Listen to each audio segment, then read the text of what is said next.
all 4. We moved her from Florida. She qualified to take all 4. She did that. It wasn't me pushing her. I just wanted to say that. She did it on her own. She got straight A's. She did very well, but it was time consuming. She did it. She's now 10th grade at Valley, still making straight A's, but like you were saying, it takes a lot of time. You know, of course the parents get the bragging rights of it, but at the same time, it's the kids who, late hours, I get up in the middle of the night, she's still up.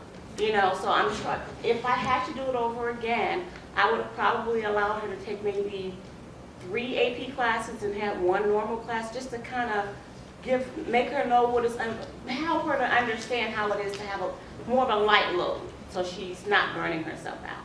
But she's doing really well with it. Go ahead. I have a specific question going back to the social studies. Sure. Social studies.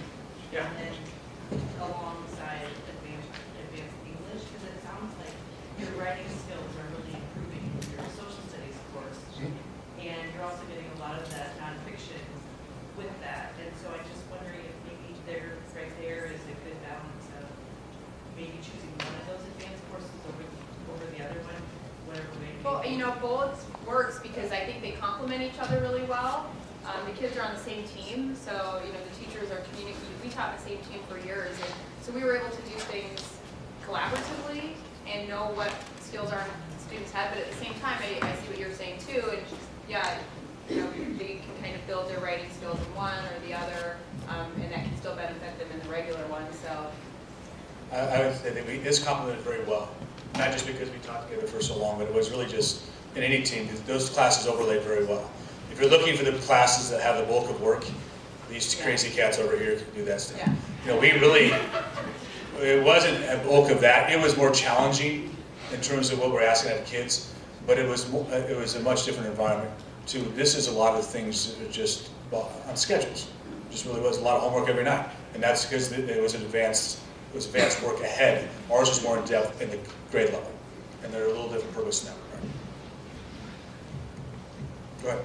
For 8th grade, for the NPN, is it humanities again, where it's going to be language arts and social studies together? So if they want advanced placement, they would want, advanced courses, they would want both of them? We merged, yeah. Pam, you've been waiting to ask a question for once. So, Oh, I forgot. No, I'm just no, so if our child takes an advanced course, 1 or more, do you feel that I know everybody's different, but would it be helpful instead of an elective to have a study hall?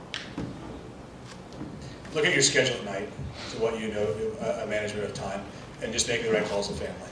It also depends on how involved your child is outside of school too. Because if your child wants to be involved in activities here at Stilwell and then has travel basketball and is really involved in church or whatever outside of school, that takes up a lot of that time too.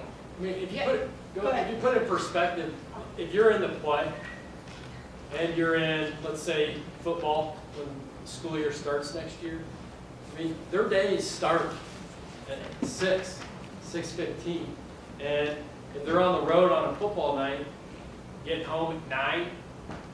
So at some point in between there, they've got to get work done.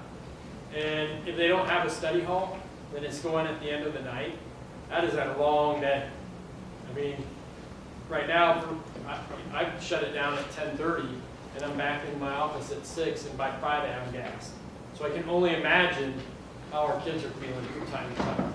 And so that's a big piece. If they're very involved, I personally, if my son or daughter were in that situation, I would push them to get a study hall just so they can manage some of that workload in the day. So that way they're not overwhelmed and stressed at night and coming home at 9:30, and now it's like, get your stuff out and let's go to work until 11:30 or midnight. That's really tough. yeah, I would say interestingly, the one kind of demographic where I've seen a difficulty with not having a study hall is those advanced students. They've got themselves very scheduled, and it might be something as simple as they have a band tour, so they miss a lab, and they need to try and make it up. And my first response is, well, when you have a study hall, and they look at me with a blank face, and so then our options are, before, after school, and so that does become a little bit stressful. you know, I would definitely recommend trying to schedule one at least first semester, and then when you approach second semester, you've got options with, you know, whether you want to switch an elective to a study hall or something.